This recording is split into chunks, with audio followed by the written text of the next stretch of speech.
I'm Dr. Manjua Padare, and this is The Centered Edge. My passion for these conversations comes from my own journey. This podcast is an effort to translate that lived experience into something meaningful and positive. Now, let's get into the episode. So let's begin. I'm Dr. Manjua Padare, and this is The Centered Edge. And today we have with us Shahryn Azmi, founder of Gritt. Now, before you tell us what Gritt is, you have worked in many circles. You have worked in public, in crisis restructuring, in social impact. So start by telling us all the different things that you have done and what is Gritt? All the things that I have done. Let's see, going back, wow, it's really quite a story. I'm military. I've been a security guard. I worked in IT. I worked in oil and gas. I worked in defense. Been in consulting. What else have I done? Medical research, IT telecoms, organizational consulting. I think the point is I've done a lot of stuff. I counted it one day and it's 11 different industries and no regrets. I think they were all just wonderful experiences and have made me the strange person I am today. Yeah. Has any one of those sectors influenced you the most, which led you to form Gritt?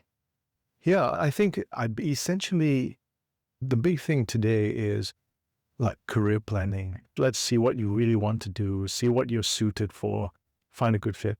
I think going back to when I was in university, leaving university and so on, a very small percentage of people actually knew what they wanted to do. That hasn't changed very much. People still, for the most part, don't know what they want to do. It's really about an opportunity to explore and see whether you can actually find something that works for you. It's actually more complicated today because the speed that work is changing and there are opportunities for professions that didn't exist a few years ago. For instance, drone operator. You don't go to school to be a drone operator, and it never even existed X number of years ago, but now it is actually a perfectly valid occupation. So basically you look at this and you go, what should people choose to do? If you want to be a doctor, somehow children of doctors become doctors. Yeah. Some people really strive to say, I want to be a lawyer. But then when you really press them on it, I've met more lawyers who said, the study of law is wonderful. I love it. I love the movies, the TV shows. I hate the practice. So what are you going to do? I met one who actually became a cattle farmer here in Malaysia. They just said, I'm going to raise cattle. And I have no problems with that. I think that's great. It's not about following your passion so much as the fact that you realize that you don't have to persist with that thing you studied. And that's very important. So you go back to the question. So what did I do? I think one day I stumbled into something where, we might have time. I was working for an IT company in Massachusetts in the US. And to cut a long story short, basically, in a headquarters of 7,000 people, 4,000 of us got laid off. In fact, that stretch of the highway called Route 125, within a week or 2 weeks, something like about 25,000 people got laid off from tech. Many of the companies don't exist anymore, Data General and so on. But the one day, and I was caught up in that layoff. I was in Malaysia having lunch. This would be 20 years later. And there was a man at the next table and a Caucasian gentleman. And he leaned across the table and he said to me, can I ask you a question? I said, yeah. He said, did you get let go in the first round or the second round? And now all my friends at the lunch are very curious. Right? What is he talking about? And I answered, I said, second round?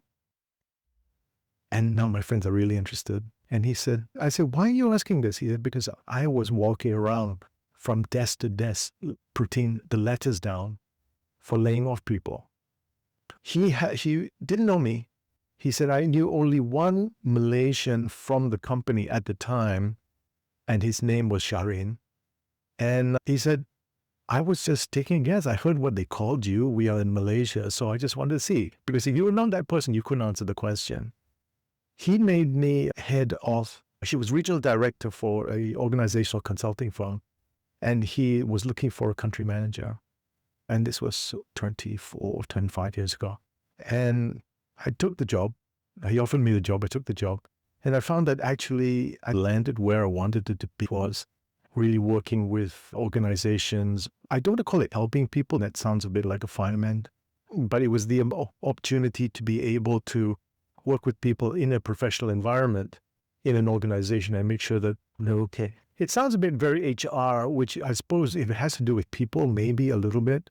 But you go on, and that took me on to a number of things. I went on to Malaysian government. It was the improvement of public service delivery for a prime minister in 2007, 2008.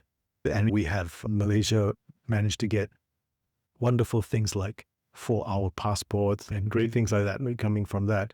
But the key to that was really about the improvement of the civil service process, people, all sorts of things. But moving on from that, then the next thing was to have a look at reassigning people to work. So in 2014, I got headhunted into the Sovereign Wealth Fund Khazanah to help with the closure of Malaysia Airlines. Massive exercise, 20,000 people. And the goal essentially was to look at being able to make sure these people who were now jobless, the expression landed, no pun intended. And that was when I really looked at this and I said, wow, in the last 15, 16 years, the ability to get to this point to make sure that these people are okay, not a doctor, not a fireman, not a policeman, whatever, but the ability to make sure that people are okay is super rewarding and in huge numbers. And I love that. That was tremendous. So the opportunity to do this, I could not have foreseen. I didn't look to do it in the sense that I was just doing stuff. But that was just tremendous. And I think it continues. Gritt was set up as on the tail end of all of this, which is about helping people be okay. This is one of those critical things. It's not health, but it's a form of physical health, mental health, to make sure that they are able to pay their bills is very important. I just want to explore a little bit about the Malaysia Airlines experience, because that was something I think that was tough for not only the people who were affected, but also I think generally by the nation, right? Because it was such an impactful thing. And then seeing our friends go through that and all. What did that experience teach you about, not only about humanity, but also about yourself? I had actually done a fair bit of this work before, but usually on a smaller scale. In the industry, the term is career transition. You're looking at transitioning your career. It's something that's basically you're helping people who've lost their job. And priority one is to make sure that they are okay. The okay is, you give people money. So you say, well, did you get paid a lot? Yeah, that's not the point. If you assume that work, a person's job or person's work is only about money, yeah, there are jokes like that. But that's a very small number of people. And a lot of people work because it's social. They get to hang out with cool people. They think it's great for their brain. It's what they train to do. And there are any number of reasons. There's lots of literature on why people work. But when you take that away from them, they suddenly find that they wake up in the morning and they don't know why they exist. They have no identity. People first ask you, will ask you, oh, where are you working? And you want to be able to, in that case, to say, oh, I work for the national airline. It's very impressive. It is. People love it. And the airline, no matter what, as the country loves the airline and are very proud of the airline, but suddenly you're not associated with it anymore because you've lost your job. What do you do? It's devastating no matter how much money you get because you don't know what your next step is. So that's very difficult, I think, it was difficult for 20,000 people to get letters saying that they were no longer required. A number of them were asked back, which is fine, but many were not. Now, the question is, what do you do with those people? Because their options are, of course, re-employment, somehow to quote unquote start a business, retire. You don't always have to go back to work. But when you go back to work, somebody's first reaction is, oh, I must go back into the airline business. No, this is an opportunity to stop and go, Really? What would you were in finance? So why do you have to go back to airlines? You could be finance for any organization. No, all I know is airlines. No, what you know is numbers. But that's very hard for somebody because they are trapped in a mindset of association with the employer. But the moment you say, actually, no, you're a finance person. Actually, no, you're actually a manager. Do you want to look at all of these possible alternative industries? They suddenly go, wow. And this is when you start to restore some self-worth, some confidence, and they go, actually, yeah, I can do this. Yeah, you can. And then that's very exciting. It's incredibly exciting to be part of that, to make sure that people are okay. Now, some people are so devastated, they take a long time to come around. And some people, and that's, they call it grief cycle. The grief cycle is they go through a whole array of sentiments where essentially they've just got to get to the point where they start healing. And that's incredibly difficult for people. Some people take, I don't know, 3 minutes. Some people take 30 years. If you take 30 years, you're in trouble. You've got a real problem. You take 3 minutes, very likely you haven't dealt with it. What you've taken is you've taken the experience and you put it in a box and you just pretend that it never happened. But it allows you to move on. Then you deal with it later. So there's all of this way to deal with this. And the answer is for everybody involved, they're all shapes and sizes. They have all sorts of reactions. I remember a couple, a man and a woman, they're married, both work for the airline. They both got laid off. And they said, we have no time to grieve. We've got to get back working because we have a baby. And if we're both not working, we can get by on one salary, but if both of us not working at all, we're going to be in trouble. The baby needs care. So they just, no time to grieve. They just get that. The third person that I met, because we had counselors, we're talking to these people, and he came to speak to us and he said, I don't know how to go home because my kids think I'm a hero. I work for the national airline. My wife thinks I'm a hero because I work for the national airline. I've been here for 16 years and bring a paycheck home and everything. I don't know how to tell them I've lost my job. Rather typically middle-aged guy, overweight, had hypertension, slightly diabetic, all this kind of thing. And we wouldn't let him go home on his motorcycle. We were afraid that he'd do something. So we put him in a cab and sent him home. So the impact is huge. And from a management perspective, managers very rarely see that sort of thing. You really need to get down to the street level in people, the real impact of the effect of decisions made and how they impact people can be bad, can be really horrendous. My remit was actually no noise. Make sure that there's no people in the streets with placards. Make sure that nobody's throwing themselves off buildings or anything like this. Just make sure that they're okay. Then you worry about the next stage, which is work or reemployment.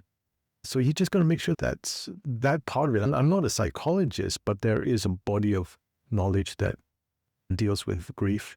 And the grief is actually loss of job is the form of grief. I did take it very personally. People take it very personally. Why me? Why not that person? Why do they get to stay? I didn't do anything wrong. You didn't do anything wrong. Trying to persuade somebody who didn't do anything wrong that, I'm sorry, but the company doesn't need you anymore. Like, oh, then. And you try to explain and you can't explain. It's very difficult. However, people handled well, properly, are actually quite resilient. They just need, you can manage it. There is a way to do all of this to make sure that they're okay and then see the light at the end of the tunnel. There is a way to do this. But it's costly. So now and then you look at this and say, does ownership want to spend the money to make sure that the people are okay? That's could be a separate question, right? There are many things there that I want to unpack.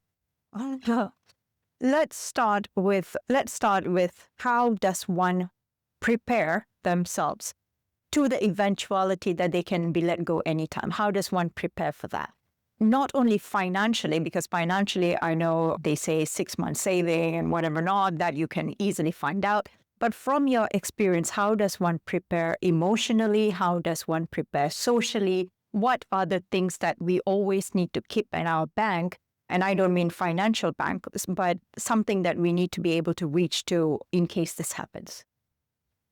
I think there are certain, depending on your level, your rank, you may have a better idea of whether your company, your employer is strong, wobbly, or very weak.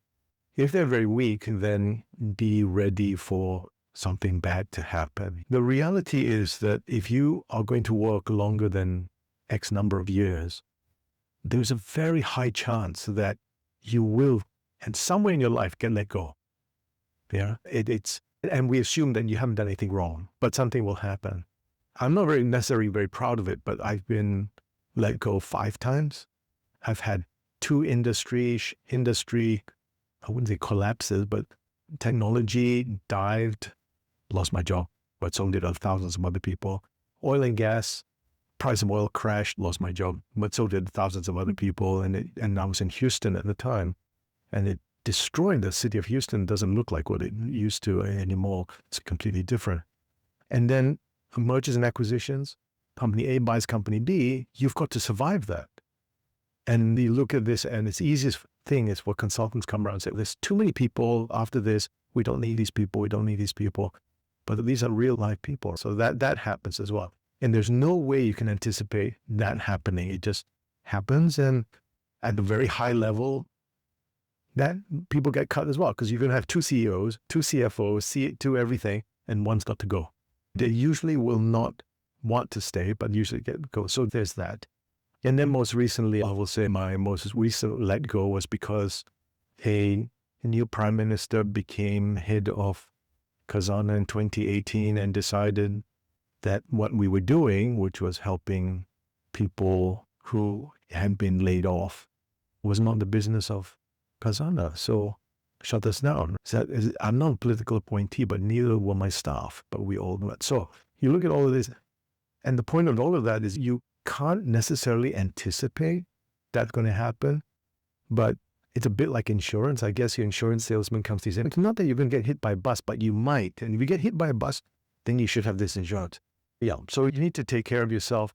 And the best way really is drive a car, you put in a seatbelt, ride a motorcycle, wear a helmet, have a plan B. You've got to prepare for the worst, but hope for the best, prepare for the worst.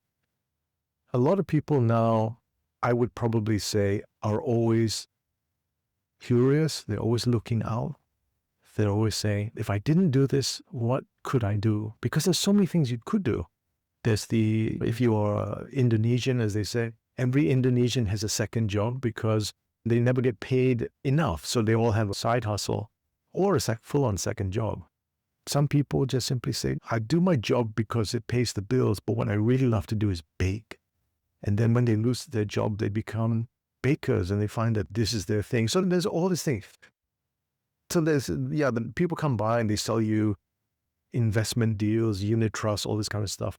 But they don't do the same job. They don't do the same thing for you. You want to be able to work. You want to be able to go out with friends for lunch and your colleagues and all this kind of stuff. So that work thing is very important. So looking around, always being aware of opportunities. It sounds really bad, but hey, you're looking out for yourself, right? I will say, sorry, but you don't owe your employer, and your employer will just turn around to you and say, oh, I'm sorry, we have got to let you go. So if that is the case, then why do you owe the loyalty back when, you could be better off? I know a guy literally yesterday, he had a good job with a company. I should be very blunt. He worked for us. He's one of our tech leads, and he resigned. 8 months ago, he applied to a multinational, and the multinational took 8 months to respond to him, but they gave him such an amazing deal with the pluses, the health and the dental, and you work from home anytime that you want. He just came to us and said, I'm so sorry. We said, no, take it. Because it doesn't make sense for you to refuse such a thing. He wasn't looking. He looked a long time ago. He committed to something else. But now he was, I wouldn't say he was in tears, but he was pretty emotional. He just felt so bad that he was not leaving because he was unhappy. But we still feel a bit guilty, I think. If you leave for commercial reasons, you're like, oh, that's really mercenary. I think that's really bad. But no, you look at it sensibly.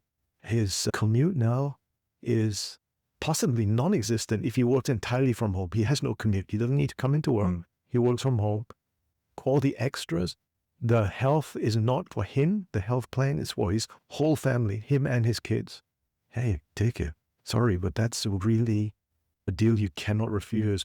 So people have this. Some people, of course, are always sending out their resumes, constantly sending out a resume. You're like, okay, but that's also problematic because it means that you never have the opportunity to settle in where you are. You're not serious about your current job. So I don't recommend that either. But protecting yourself by being alert, being aware is the best, truly the best way. But the other one, of course, is if you really dislike what you're doing, don't stay. It's bad for your health. And people say, no, it's just a paycheck. And meanwhile, they get ground down. They don't perform well.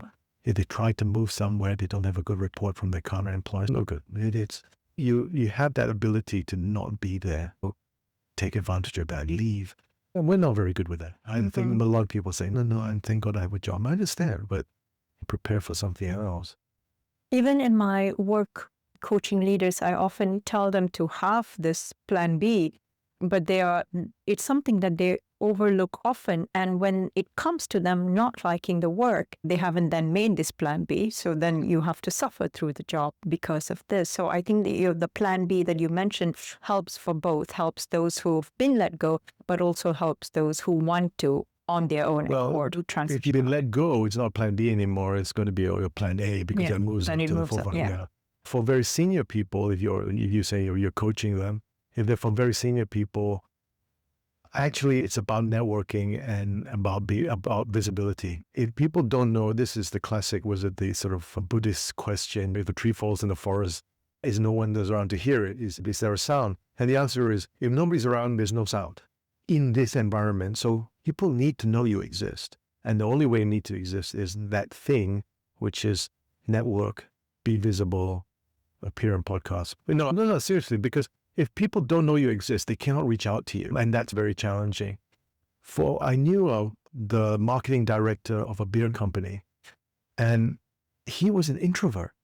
He hated meeting people. He hated all the socializing and everything. And I was like, how are you the marketing director of a beer company? He said, I do what I need to do as part of the job. Then I run home and I hide. And he said, I just don't want to do this. But he's very good. Everybody was shocked but this was his thing. He was just amazing. And he would continue to be amazing. But that other side of him was, once I'm away from all of that socializing, on the backslapping and the drinking in the bars, I just go home and I just curl up with my book and this is what I do. So you can have that. It sounds a bit schizophrenic, but you don't always have to be exactly the same. But he was so visible. He was always in demand and all this kind of stuff. But it was very heavy. It took a very heavy toll on him because it wasn't really him. It was that other side of him, that stray side of him.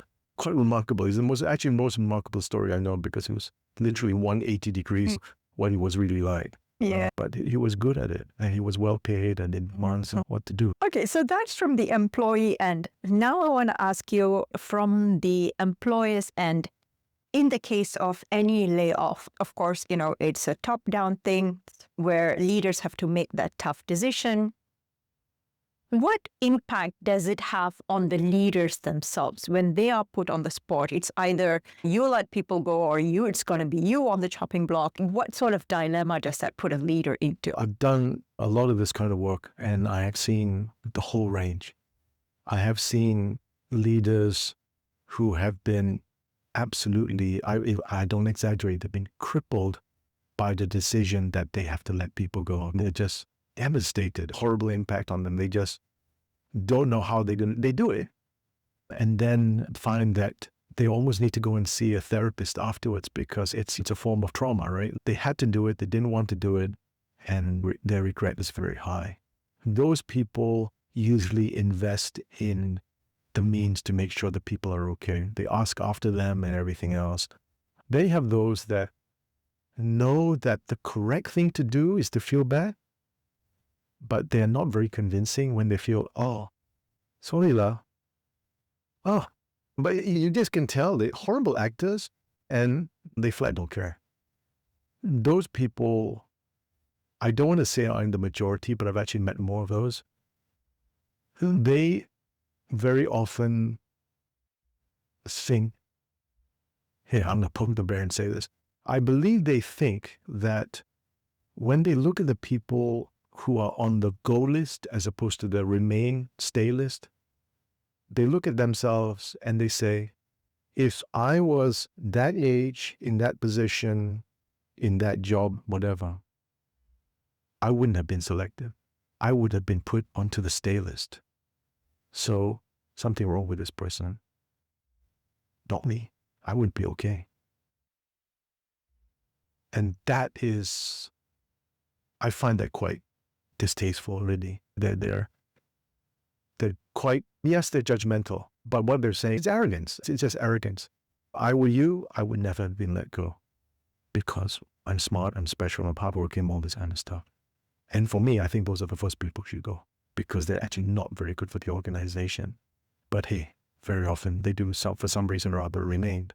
But the decisions that are made are not usually made by that level. They're made by teams. You need to follow a very strict, because legally, you cannot willy-nilly let people go, at least not in this jurisdiction. You have to look at this and say, if you're challenged, as somebody will say, why did you let me go? The organization's got to be very clear why you, not why the organization did a restructure or whatever you call it, but why you specifically were let go. They have to bring out reams of evidence to show, you see, all the circles and the arrows and everything, and explain, that's why you were chosen to leave and not stay. And that is actually it's a good discipline.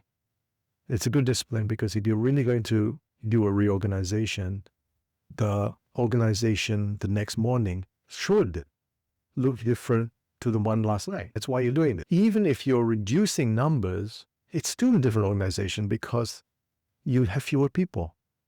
So what is the remaining organization going to look like? What are they supposed to do? Map that out. You map it out and then you look at it and say, okay, we don't need this department anymore. That's the easiest. We don't need this department anymore. We are not going to have a transport crew. So we're going to sell all the cars and all the drivers and all the people associated. That's very simple.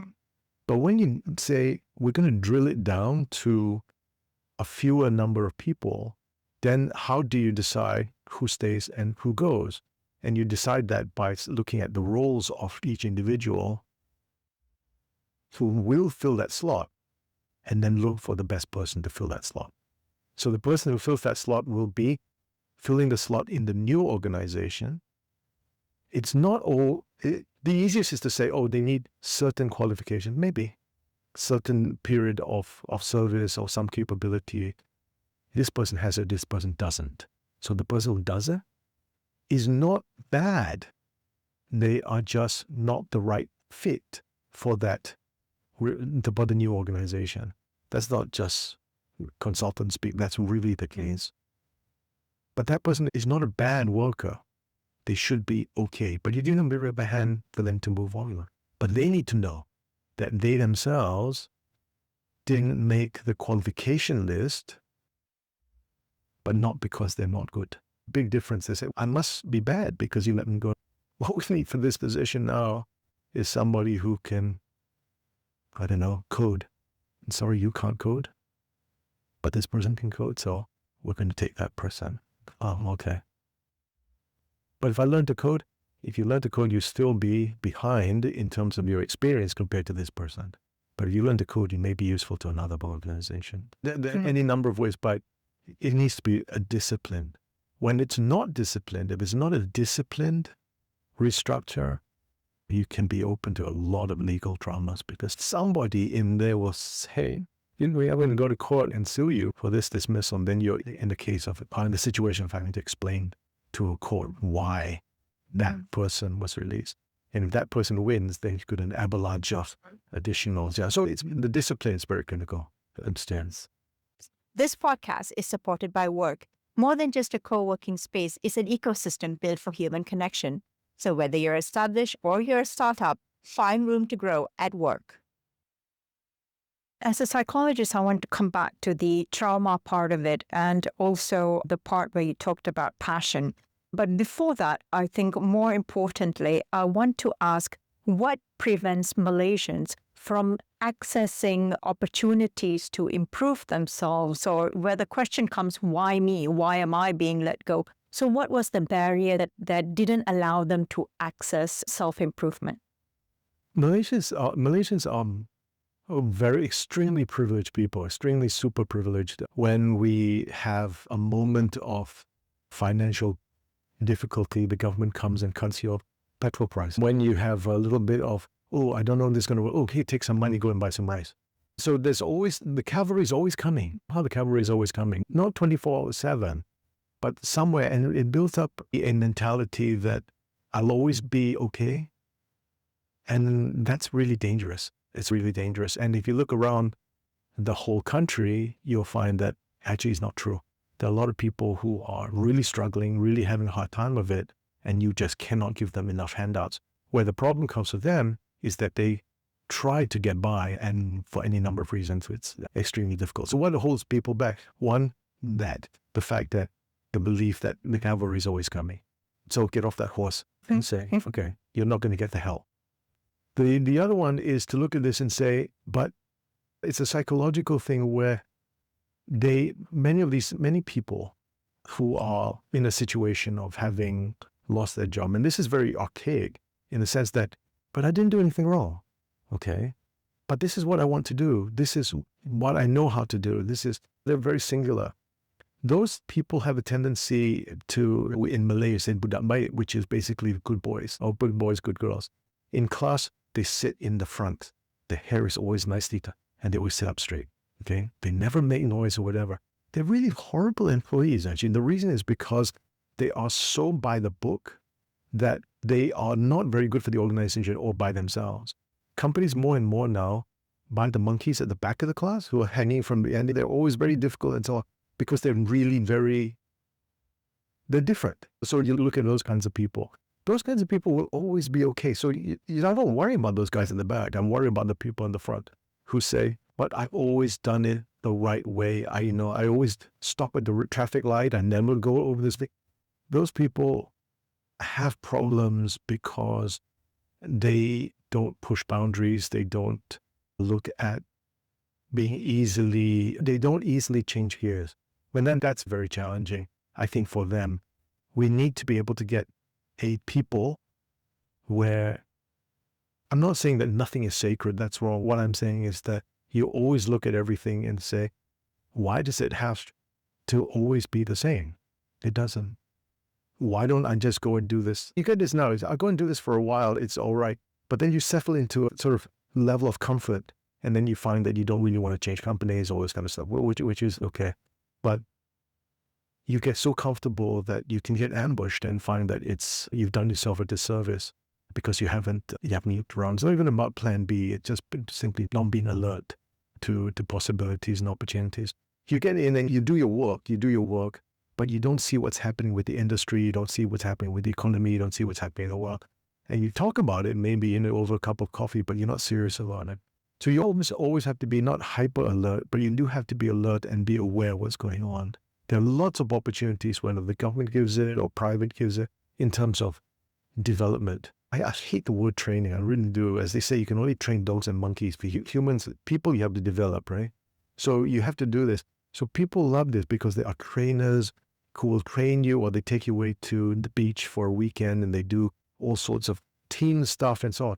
I think it's a little crop. What you need to do is what happens on the Monday after you come back and the organization says, yeah, we have needed to spend that training money. If we didn't spend it, it would be gone. No, that's wrong. That's absolutely wrong. You need to be doing stuff with people all the time. And part of this, believe it or not, is I used to work for a bank, and I don't mind mentioning it because it's not in the country anymore, Citibank. They had a question in the employee survey, which was, how long do you see yourself staying with Citibank? Yeah. And the options are 1 year, 5 more years, more than 5 years. And if a large number of people said 1 year, they were in a panic. If they said, most people said, yeah, 5 years, they're cool. If they said more than 5 years, they hated it, all right? Because these people meant they were just going to be dead wood. That's very interesting mindset. Mm. And that should be the way you want to look at people and say, I'm not trying to shove you out the door, but you need to constantly improve yourself and have a feel for your own people to be able to do that. And be the catalyst for the banking industry. People who go from Citibank, it was Citibank at the time, they did some time here and then they went somewhere else. Oh, where'd you go from? I came from Citibank. There are a lot of those senior bankers who are like that. You don't want somebody to stay for you for 25 years. It's unless you're on the army or the civil services. It's not the way. So it affects a mentality. It creates a mentality that is just not very productive for the organization or the individual. If we are talking about people constantly striving to develop themselves, to make themselves better. But to what end? And the reason I ask that is because do you truly believe that in Malaysia, given our cultural preferences, our policy preferences, can people truly be hired merely based on merits and not any other external factor? That's a trick question, huh? Question, I agree. So here's the simple answer to that. I think that all organizations have biases, all organizations, and if they claim they are not biased, that's just nonsense. If the organization doesn't have a bias, they are actually having a form of reverse bias. We're not biased, so we're deliberately trying not to be biased. So this week we're hiring everybody in a wheelchair. That's a bias. Okay? That's a form of bias. So you shouldn't be doing that. So that's really quite classic. Can you hire entirely based on merit? You can, and we have seen this, and this is part of the business that we were in. When you need somebody to do something and you don't need them there the next morning. So what you have now is the emergence of, it's a common term, fractional. So you take a fractional manager, a fractional specialist, could be a marketing person, could be any number of things. What fractional is, trying to get away from that term that got corrupted. And the previous term was gig, all right? So what's a gig? A gig is not food delivery, it's not parcel delivery, it's not driving rideshare. A gig is just a project. You are on a gig, you're on a project. After the project finishes, you move on. But people got so wrapped up into seeing that a gig was, oh, I don't deliver food, that basically they changed it and it's become fractional. So that now fractional is an accepted term. But what that means is, I don't want you hanging out at the water cooler. I don't want you at the annual dinner. I don't need you there on Monday morning. I just want you to get the work done, all right? Then you hire for that. And when you hire for that, who do you hire? You hire the best person you can. And that is when it's really interesting who people hire, because they are totally blind, right? They don't look at any of the classics, the age, gender, race, the other issues. They just don't. They just want to see this person can do this. That's it, finish. And that is very exciting for a lot of people as well, because it's about the work. And that's what we want. That's what we want to be selected for. We all do. We want to be chosen on our merits. We don't want to be chosen because we're friends. We don't want to be chosen because there's some sort of bias going on. We want to feel good about ourselves and we've chosen on our merits. It's actually extremely difficult for an organization, any organization, because ultimately you are hiring, somebody has to make a human decision. So you have machines, right? So they're now machines read resumes. So the machine does thing and they score your resume. We do it as well. How we have a system, the system can actually assign a score to your resume relative to an employer wants you to be like this. It's not rocket science, but very simply we're looking for somebody who's between 20 and 30. You kick out everyone who's 31 and plus, right? It's not hard. It's very simple to write a program for that. So you look at this. But when you have this going through, eventually you've got the short list. Somebody has to make a decision as to why this one. The machine says, this one, yes, but I want 2 people, 3 people, and then I'm going to talk to them. I like him best because he's funny. I like her best because she's good looking. Oh, I like him best because he went to school with me. All of this stuff, they're biases. You don't say it aloud because it's so politically not correct, but it actually does happen. And then it's a horror, but unfortunately it does exist. I think part 2 of that, though, is that one, sometimes it's very visible. It's very clear that there is a blatant bias, which means there is prejudice against a lot of other people who apply. There's that. It's more problematic, I would say, when it's not visible. And then that's really a skill. That's really an organization skill where they pretend they're not biased, but they actually are. So you have to dig quite deep to look for that. But yeah, so the question is, can hiring exist without? Yeah, absolutely. But full-time permanent, very hard. For fractional, for project work, for gig, absolutely. It happens all the time. You're looking at somebody who can do it best, but you just don't want them next day. Until that same thing comes out, then you hire back that person. There's a kind of bias, but that's okay. And you don't know what they look like. You may never need to meet them even. You never do. All you want to do is just get the thing done. And there's a lot of that. So what you see now, like the Philippines is famous for this. They are virtual assistants. They're called VAs.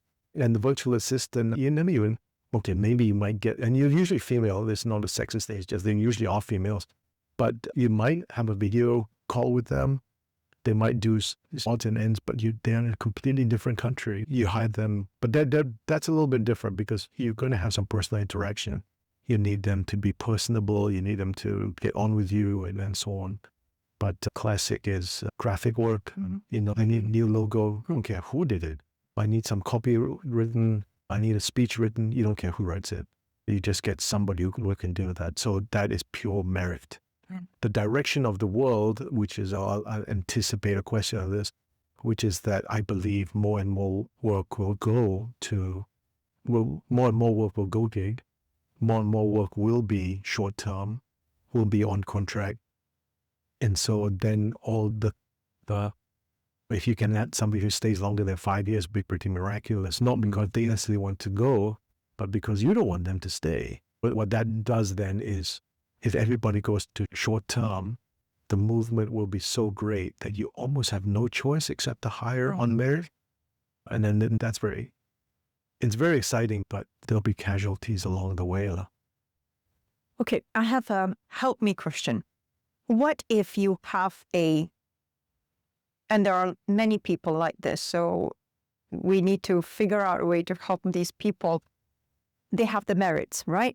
But because they have been so focused on the merits alone, building themselves up, learning and everything, they've not done the networking, they've not done the visibility aspect. And when all things are equal and everyone is on the merits, you can't see everyone, right? So you can only see those you can see. So if they've not done the networking, if they've not done the visibility, how would you advise them to move forward in doing this, in getting the word of their merit out? Sure. What you want to be able to do is have lots and lots of irons in the fire. You want to be able to do this in a lot of different ways. The internet is really the best way. There are networking sites. Best known site is, of course, LinkedIn for professionals, but there are other ways. If you think your networking skills are poor, frankly, register with a dozen headhunters, because the headhunters' biggest challenge is actually not getting work. They can now all get work. Their biggest challenge is getting the candidates to put forward to their clients. That's really where they struggle. So that though most headhunters love people who reach out to them, they may not have something for you today. That's fine. You don't go to one headhunter, you go to literally 10, 20 of them, and they have your resume, then you follow up with them. That is your way to have visibility, because you're bugging them, but you just don't know when they're going to get the right work, which is why you do all this.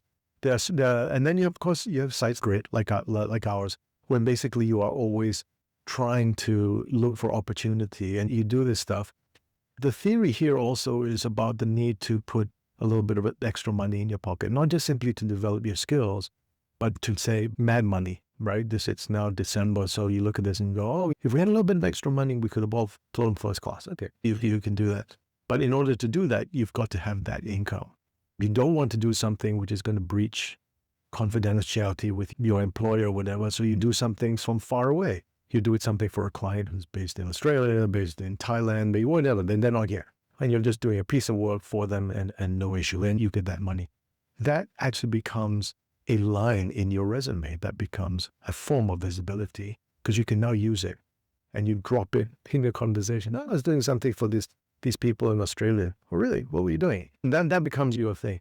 But it actually is a skill, and not everybody's really good at it. It's hard. It's hard.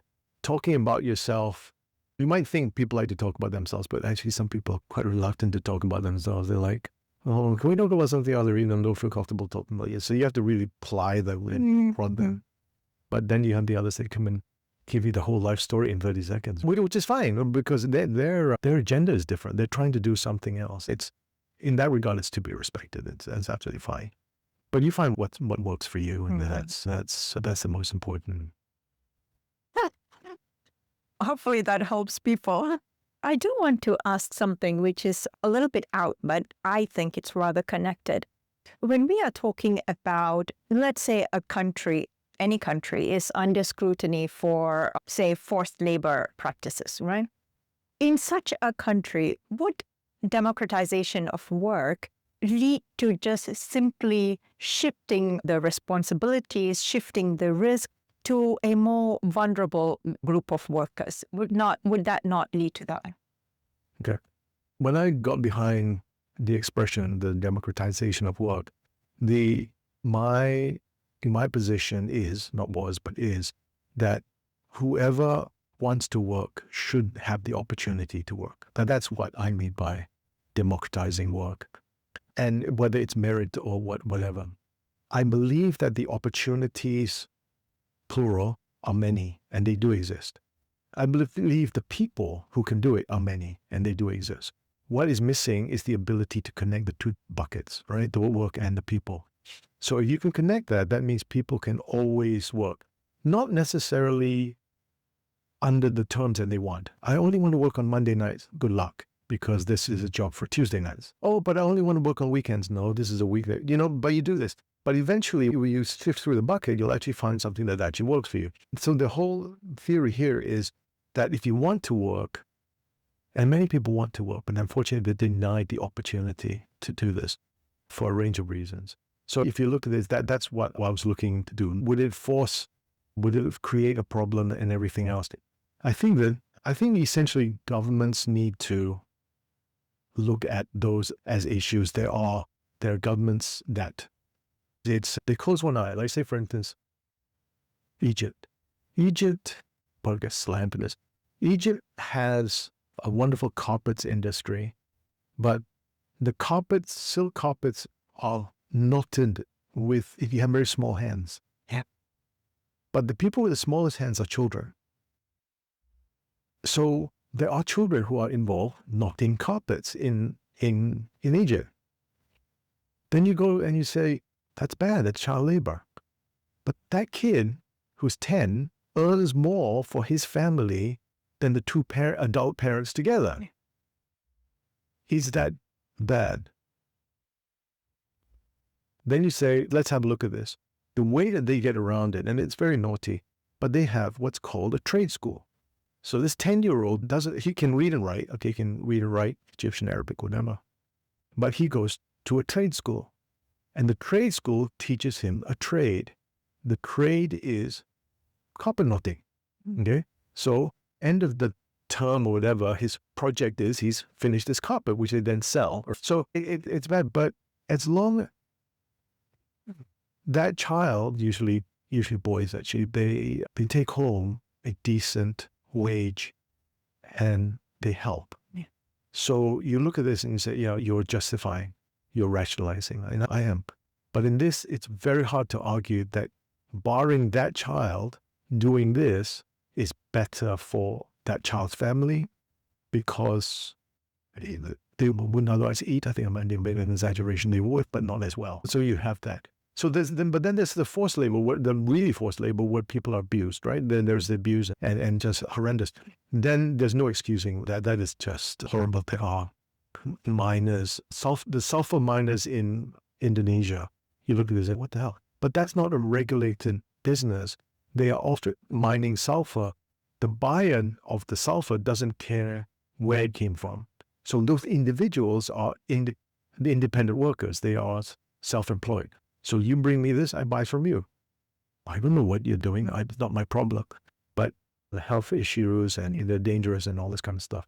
So very, very problematic. And you don't want to be too high and mighty about it or too relaxed and loose. But if you've never been in a position where you have to do what's necessary to get by, you never understand it. We have a very famous singer in the country who will tell you that when she was a small child, she sold cakes on the side of the road to be able to help her family. And who was there with you? Nobody, because everybody else was doing the same thing at other stretches of the road and so on. And now she's sings, she's very wealthy and so on. But I think there's a Chinese expression, it's if your horse dies, you better get down and walk, right? And a lot of people are saved from that because somehow, as I said, the cavalry always comes. So they don't ever get forced to have to get by. But my God, if you ever do, you'll do absolutely anything. Then you say, oh, you can't because it's not right. It's not something, as long as it's not illegal, even immoral, we should be in a position to be able to give everybody an opportunity to do something, whether it's wash your car, walk your dog, or produce a speech for you or a presentation. I think that is really the key. There are many, if you take an organization, I wouldn't say yours necessarily, but maybe yours. You take an organization and you say, break all the jobs into tasks, right? You can go a bit mad. You can have a sound engineer, you can have a cameraman, you can have all sorts of stuff. But all of those are little tasks. That means there could be 3 different people bringing a high quality of capability to those different tasks. And that is a sharing of money to 3 different people. It'll cost you a little bit more, but you get a much better overall product as a result because you have 3 specialists doing this. And that is where you look at any organization that breaks their process into tasks, and then their tasks are farmed out to individuals to be able to do. Then moving forward, that is the future of work. The future of work is where nobody wants organizations with thousands of full-time workers. They just have systems that they can actually organize in such a way that these things that need to get done, this is done, the person moves on to the next place and so on. Technology allows us to do that kind of arranging and shuffling and so on. It will happen. It is happening, actually. Shahryn, give an alternative view, because there are 2 ways of people thinking, because I want to end this on a lighter note. And again, it's a help me question. On one hand, you say, find your passion and then figure out what you want to do.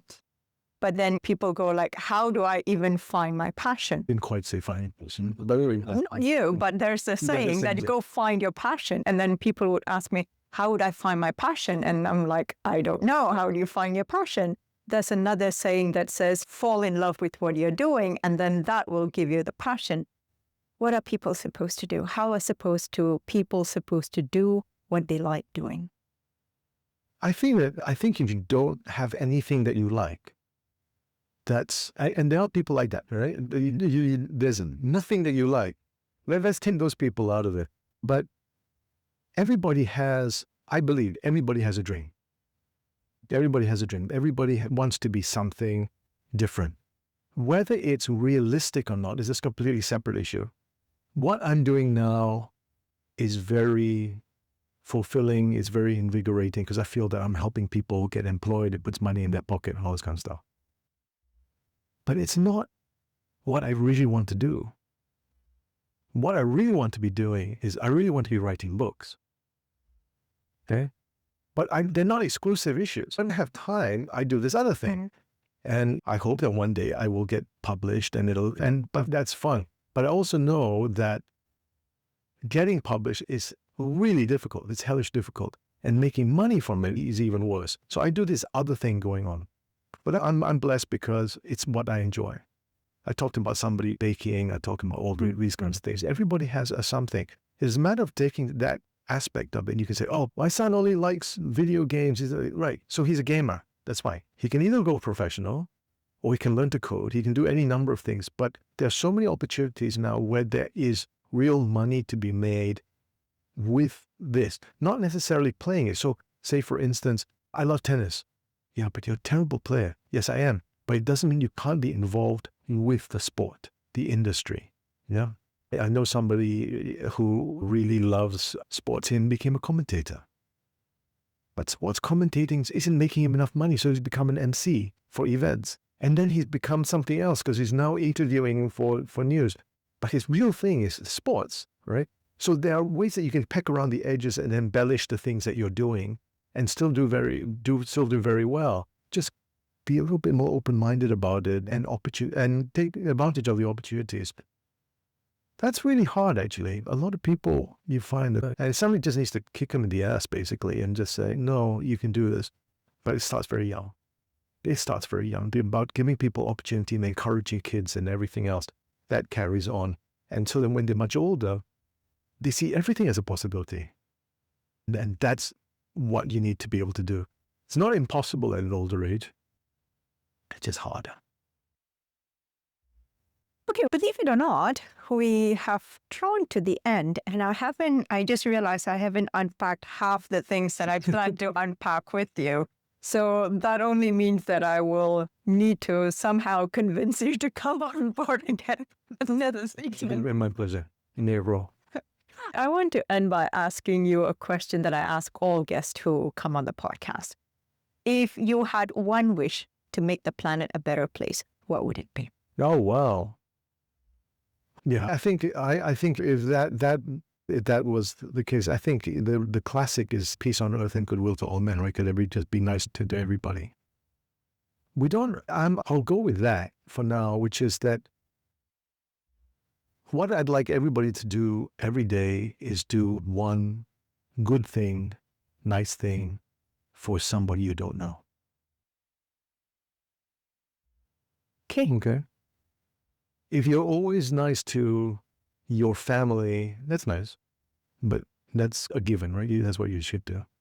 But somebody that you don't know, and it's very simple. Start simple. You see somebody who has their arms full, hold the door open for them. Whether they thank you or not doesn't matter. Don't worry about that. Yeah, just do that. You don't always have to refuse to let somebody into your lane. Just consciously do it because it makes us all better people, I think, as a result of that. And it should not be somebody that you know, because that really tests you. I don't know you. I get nothing out of this. Exactly. You get nothing out of this other than the satisfaction of having done a good thing. And then you go off. And then I miss that you forgot even done it. You get used to doing that. Do two things a day, every day. It's actually hard. It's actually quite hard. But start small. Thank you. Wow. Get in and out of the lift. Thank you. You don't have to go, Mr. Bubbles. Oh, yeah. Don't think about it. But just do that. Very hard for a lot of people. And if you think a whole planet doing that, then you're good. I'm going to do that. I'm going to become more aware of it. And I'm going to update you on my success. So tell people. I did this. I'm going to tell people that. Shahryn, thank you so much for coming. Thank you. My pleasure. We'll see you again soon. Thank you. Well, thank you for joining me at The Edge. Now, the stories and opinions shared by my guests are theirs alone. They are raw, personal, and do not necessarily reflect my own views or professional stance. I present these dialogues as lived realities, not absolute truth. It's for you to examine, challenge, and interpret. Like any investigation into the human condition, the evidence is laid bare. What you take away from it is entirely up to you. Once again, this podcast is supported by Work. Work is not just a co-working space, it's an ecosystem built for human connection. So whether you're an established entity or a startup, find space to grow at work. Okay, be sure to turn on the notification bell icon for this podcast. And here's a surprise. Please like, subscribe, comment, and share. And if you do all four, there's a mystery gift potentially waiting for you. I am Dr. Manjo Apadure. Until the next time, stay centered, but keep your edge.